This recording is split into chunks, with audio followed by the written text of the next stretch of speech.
5, 4, 3, 2, 1, 0. Weekend confirmed. Ignition. Liftoff.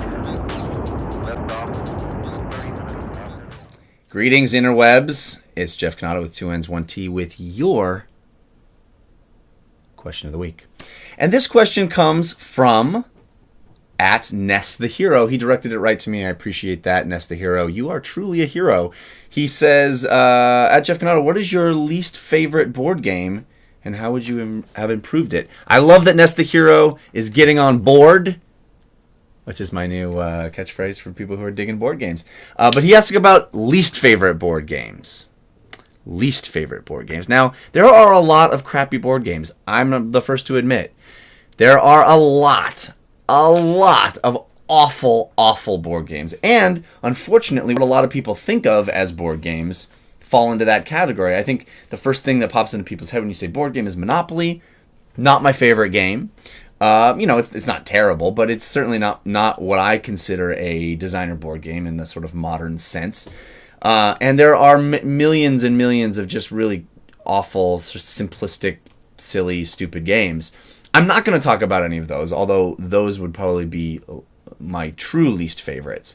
I will say among games that are well respected and people love and there are huge followings for and do fall in this category of designer board games and really well-made games, a game that people love that I just do not like is Arkham Horror. Those of you that know anything about board games will probably be shrieking in terror at the fact that I said that because, like I said, this is a beloved game. This is one of those pantheon games that people dig. I just do not dig Arkham Horror. I think it is unduly complicated and obtuse. I think the rules are one of the worst written rule sets I've ever read. I like complicated games. I like games with lots of chits and markers and trackers, and this game is full of them, but for some reason it is just so unyieldingly brutal, and that can be fun too. I like it's a cooperative game, right? So it's like Pandemic or Forbidden Island or Ghost Stories or numerous other cooperative adventure type games.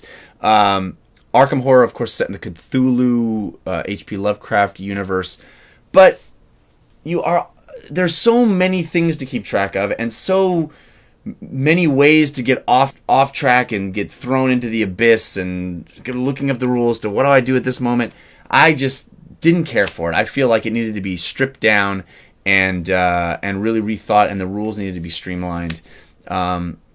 So while I respect the fact that it has very high quality components and very well realized world and all that stuff, and a fiction that I dig, and I recognize that a lot of people like that game, for me, too complicated, not fun, just a slugfest and very long to play through. So sorry, Arkham Horror, but thank you, Ness the Hero.